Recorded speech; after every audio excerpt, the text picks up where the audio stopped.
everyone, today I am here with two of our recent graduates in their very own winery and distillery out at Gummaraka. I am here with Brendan Carter and Laura Carter. Laura graduated from the Bachelor of Ag degree in 2014 and Brendan graduated from the Viticultural Enology degree same year. Yeah. So they are going to tell us a little bit about how they have ended up surrounded by barrels and stuff which looks like they really know what they're doing. We really don't. All right. And I'm going to ask you first of all, your undergraduate degrees were very recent, so hopefully you will remember some of the bits of them which really impacted on you and impacted on you day to day. So maybe Brendan, you can start with for recollections. Sure. As I was saying before, we were talking, but I would say certainly the two big things that really stick out in my mind are sensory science.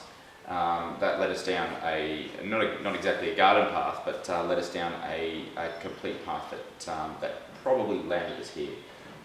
Just an intense fascination with why we smell and how we smell, the actual bare mechanics of it, and how it relates to wine, how it relates to things like fragrances, food, and how the human body actually perceives it, has led us down, literally to start all of this. And then microbiology.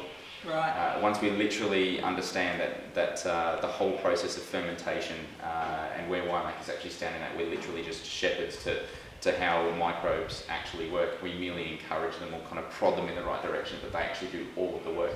Yep. Once I actually sat down and went through microbiology, it's probably by far my favourite subject. Cool. Yeah. And Laura, what about your ag slant? How does that fit in with where you are now? I think I was saying before that it's probably a lot about land management. Like at the moment, we're only working with other growers who are in the vineyards, and then we process the fruit ourselves at our winery. But I sort of have a better understanding of how they produce their fruit and manage their land, which has been really helpful.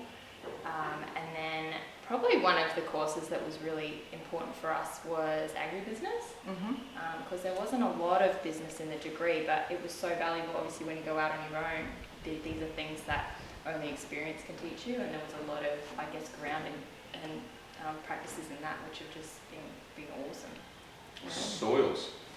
Soils is a massive one. We actually went through, I reckon we clocked up three soils actual units that we did, and that was, by the end of it, you're like, why do they keep telling the same story? And it's only after you actually graduate, wow, I really, really, really need to know a lot about soils. And like central to everything that we do with, say, Unico Zelo is, we only craft wine from varieties that we believe are sustainable in Australia, which is a bit of a new thing.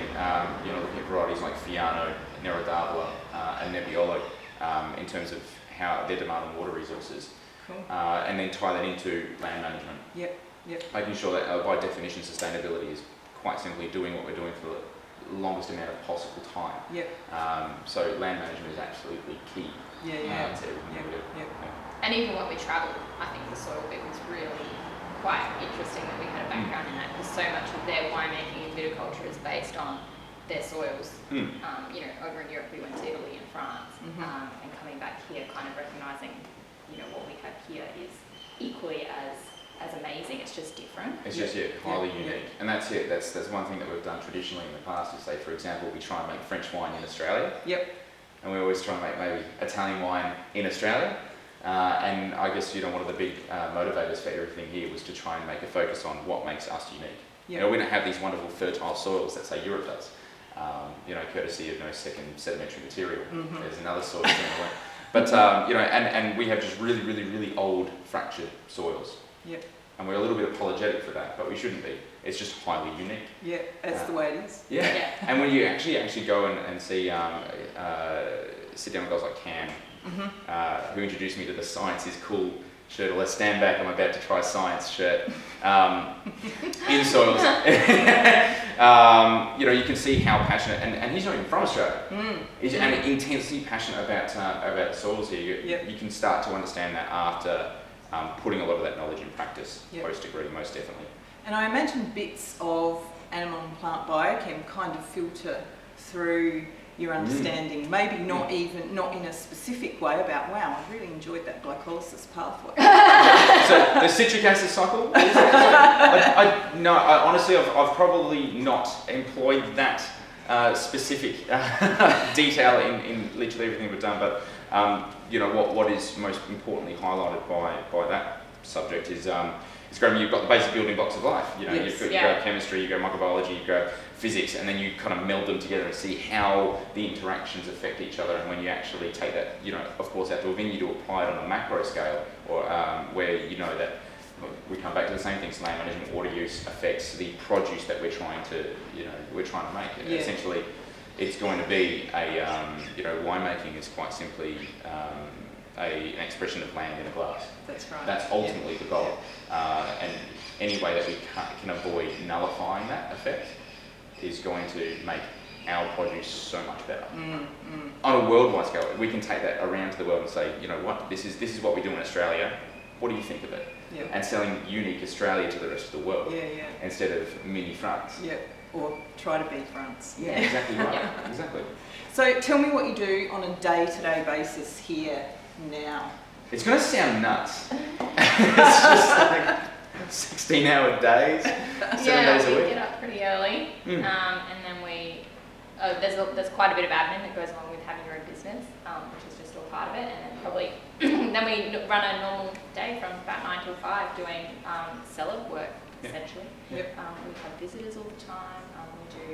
We travel a fair bit as well. Interstate, selling the wine and talking to other people.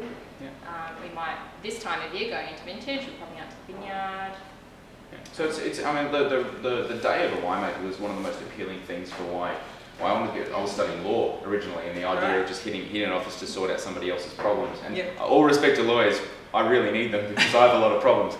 But it wasn't a lifestyle that I could see myself doing. The non-monotony of winemaking is highly attractive. We have this fine balance between being blue collar and white collar.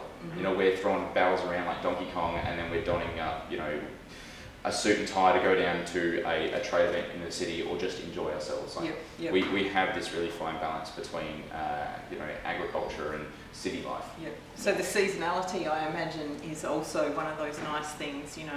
Oh, it's the grapes great, are coming in at a certain time of year, but then other times of year you're doing other stuff. You have a chance to actually have a holiday. Yeah. I'd argue that maybe winemakers have more holidays than teachers. And that's why we started thinking. We got bored really quickly, so we decided to start the distillery. Which is another whole kettle of fish. Like that's an ongoing thing. We do throughout especially the rest of the year, especially in winter months, with whiskey production. Exploring the effect of site and soil on whiskey, expressions of soil through whiskey. Or working with growers who have, say for example, we had a grower the other week come to us who gets rid of 15 tons of strawberries every year off his farm.